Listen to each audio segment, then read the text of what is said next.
Okay then, the Grand National. This one probably ain't going to go down well with some, but hey, that's life. As I say, it's just what I'm going to do on here.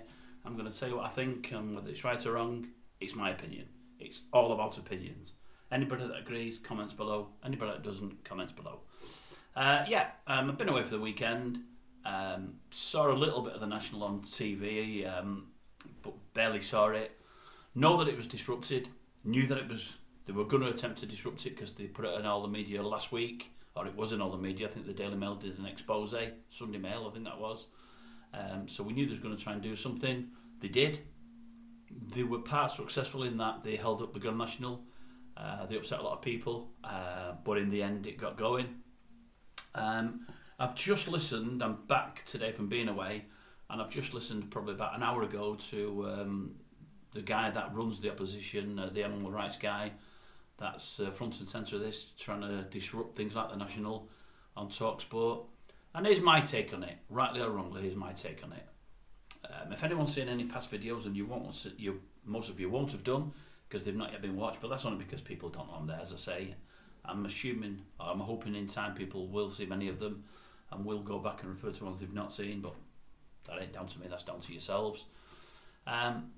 But people that have seen past videos will know I'm a horse racing fan. I've been all my life. I do know that some horses come to grief and some ultimately lose their lives, which is awful. You know, I 100% agree that is awful. I do believe horse racing should tidy up its own house as much as it possibly can to eliminate this, because I'm all for looking after animals rather than cruelty to them. The race in question, the Grand National, has tidied up its house as best it possibly and probably can do over the last 10 or 15 years. It isn't the race it was. There's a lot less fatalities than was. I noticed earlier on the old Jim White show, White and Jordan, that Jim mentioned 3 horses were killed in the National this weekend. Obviously his producer said in his ear within the 5 minutes till he corrected himself that 3 was killed within the 3-day meeting and not 3 within the National. It's still too many, and I would suggest 3 being killed is 3 too many. But it's going to happen in horse racing. It always will, and it's whether we can live with that and whether the people that are against it and the people that are reading things in the press and hearing things on TV and radio can be clever enough to listen to both sides and listen to them properly and then form an opinion. The worry is when you're talking of cruelty of any kind and when you're talking ultimately of death, it's going to get people's backs up and it's going to make them think anything that concerns death is obviously going to be a bad thing, which obviously it is. But whilst the guy was on the radio today, the guy that runs this the animal welfare thing and to stop racing, he mentioned I think his figure was 0.02% of all horses get killed horse racing, and it's horrendous. It's awful, But if I've done my maths right and I'm looking into this, I think that means 1 in 500. So 1 in 500 horses are going to get killed during a pastime that really is for the benefit of others, for human beings. And that is bad. And I don't know that they're ever going to bring them figures down. And they have come down massively anyway. I think that's probably as far as they go. But what I will say is, and there's a few points here, is they're going now for the Grand National. They will then try to stop steeplechasing, which means going over obstacles, be it hurdles or fences. When they've abolished that, if they get to abolish that, then they will go for flat racing. There's no hurdles and fences in that. I think he tried to make the point today. I think he did. It might be one of the panellists or pundits that said, so what are you against then? Is it just hurdles and fences, or are you okay with flat racing? I think he actually said, he did say if you took the hurdles and fences out, it would be easier. And the guy that was on defending horse racing, and I should remember his name, and I know it well, it's a racing commentator, it won't come to mind. As I say, I don't script anything, I've not wrote this down. The guy that was on defending horse racing said, well, if you do that, then it's just like flat racing. he said, we already do flat racing. This is another string to the bow. This is jumps racing, and jumps racing is obviously about jumps, and horses like to jump, and horses are bred to jump. But I think from what the guy was saying is if they can get rid of national hunt racing, which is jumping over fences, they will then look at getting rid of horse racing, which is no fences. And the reason they get rid of that is horses get killed doing that as well. And they can get killed doing that because the legs are brittle, the legs aren't big, they're not huge. They sometimes carry reasonable weights. They go extremely fast. You can put your foot in a false patch of ground, in a divot, you can do anything like that. And a leg can break. And often when a leg breaks on a horse, or more often than not, I think, if I'm right, I think that's the end of the life. Sometimes they can cope with it, it can, plastered up and what have you, and they can carry on having a reasonably good life, but they'll never race again. But when you then go for that, you'll then probably go for eventing, because if you stop national hunt racing and flat racing, why not go for all three and go for that? So that takes them out as well, and I don't know as much about eventing, by the way. You're going to have no horses left competing in any kind of sports to it probably benefits us more than anything else. So we do or don't bet on horses, and we do or don't like to watch it. But it isn't going to end. Now, what I would say is, it is awful if 1 in 500 lose their life. It's really, really awful. But I think the figures that the guy that was defending racing came up with today, I think he said there's 14,000 horses in Britain currently in training. Now, he might have said for national hunts, it might be national hunts and flats.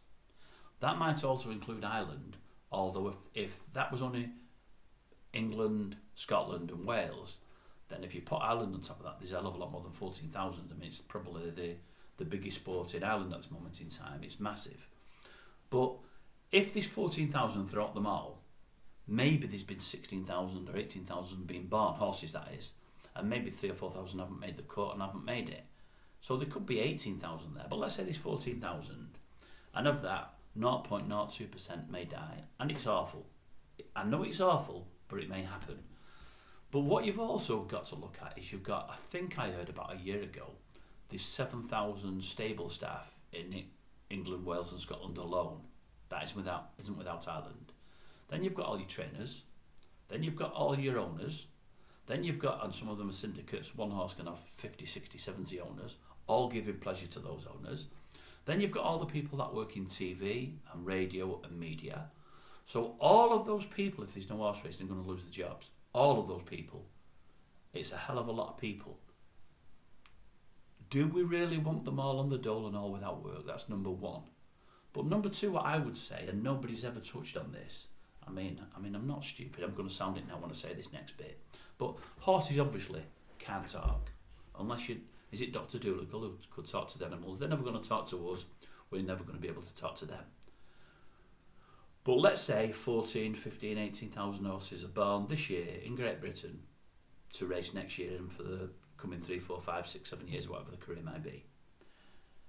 If you stop horse racing, if you just knock horse racing or any sport to do with horses on the head, as the guy that was defending racing said today, you may have, good grief, you mentioned 50,000, you'll have a lot more than that. If 14,000 a year are born as foals, and then they go to 2-year-olds or yearlings a year old, 2-year-olds, 3-year-olds and so on.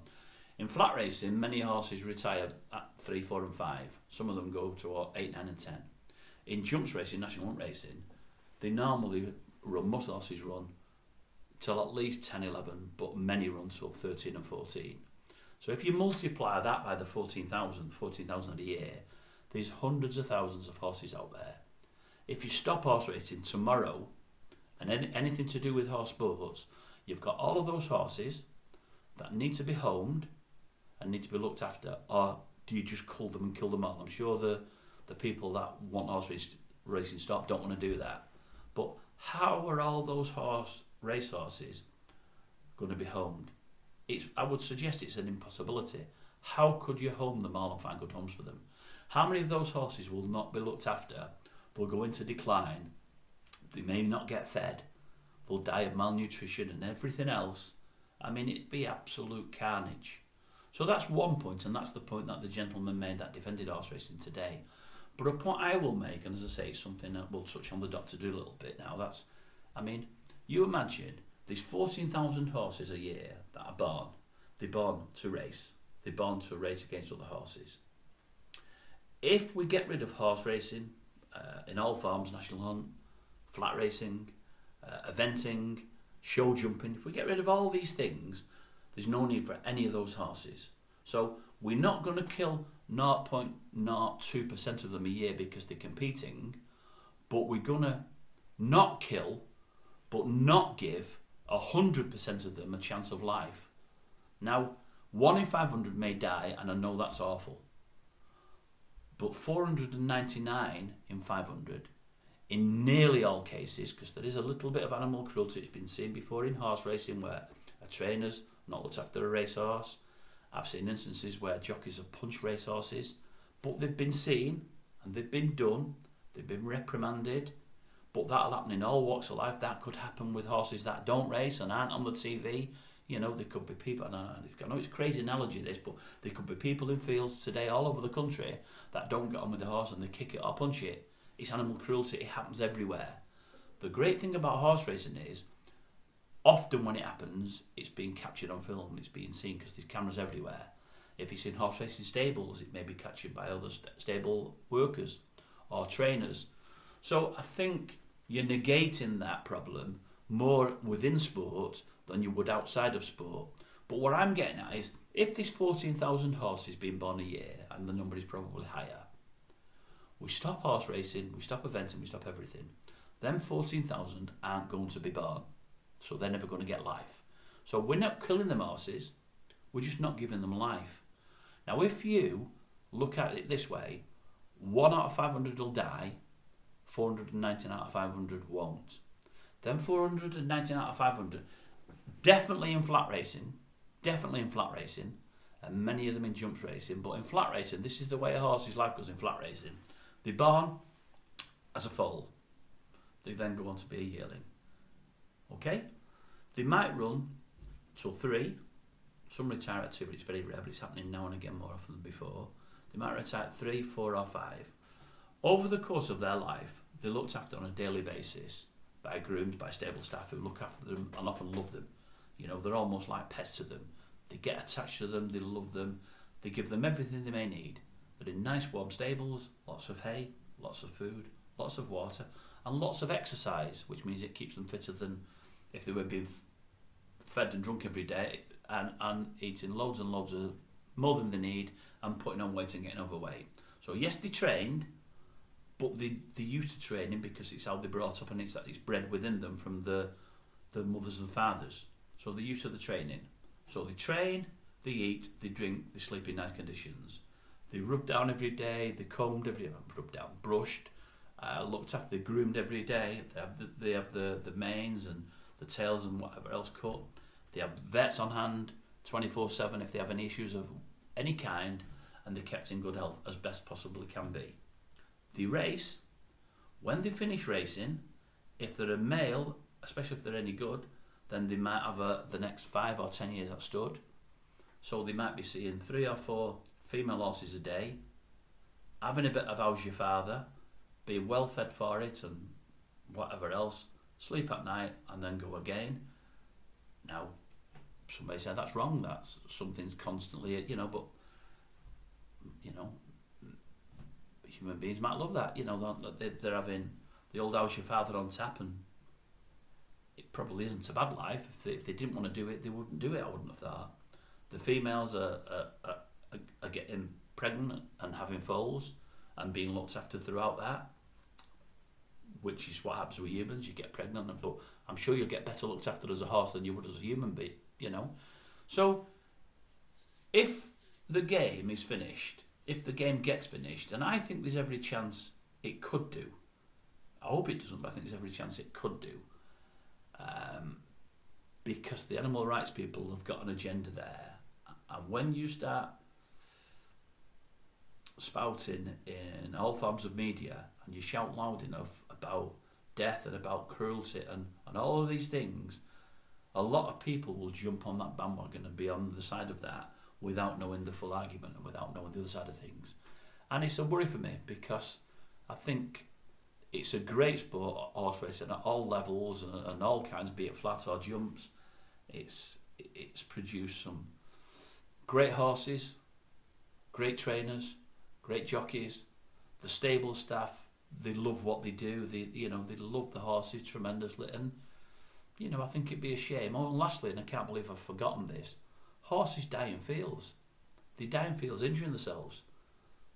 Some of them just injure themselves trotting around themselves. Some of them injure themselves training. The greatest horse of my lifetime until recently, my favourite horse of my lifetime, was a horse called Mill Reef. I can't believe I forgot this. It's injured itself training. It injured itself. It wasn't only a brilliant horse, it was shown to be a really courageous horse and got through operations to get it back almost to where it was. Not get it back running, it never ran again, but it saved its life. They bred from it in time and it had great success as a horse and was loved and looked after till it died at, I can't remember what age, but it lived a long life.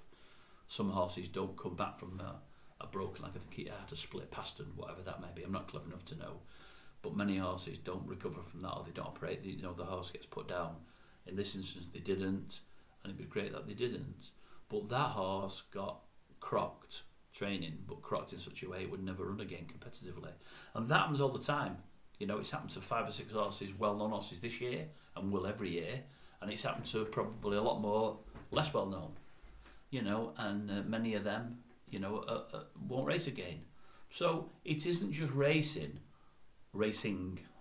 put the G on Dave, it isn't just racing that horses lose their lives with. They can lose their lives out in fields, be them race horses or be them just pets. And people need to take stock of that as well. Anyway, probably a longer message than it should have been. They never stopped the National in the end. It was won. It was run and won. A horse died, which is a shame, and a full sympathy for the horse, but also for the staff, the stable staff that looked after it. They'll have probably felt it more than anybody, even more so than the trainer, who have sympathy for, the jockey and the owners. The owners have lost from a monetary side of things because obviously it can't run again, and they probably paid a lot of money for the horse and lots of training fees and lots of vets fees. But it's the stable staff it hurts more than anybody else. They love them 24/7. So I'm sorry that one died, and it's awful. And if racing carries on, it's always going to happen. That's the downside of the sport. But I think there's so many upsides to the sport, I just hope it carries on. I'm not 100% sure it will. I hope it does. But that's my views, and my views alone. But I know if it ended, the people of Liverpool would be gutted, because I know they absolutely adore that race. They love that weekend. They celebrate everything to do with the horse and the people within the industry. And it'd be a shame should it go. Because it's a brilliant 3 days and the Liverpool people welcome it with open arms. But let's see what happens in time.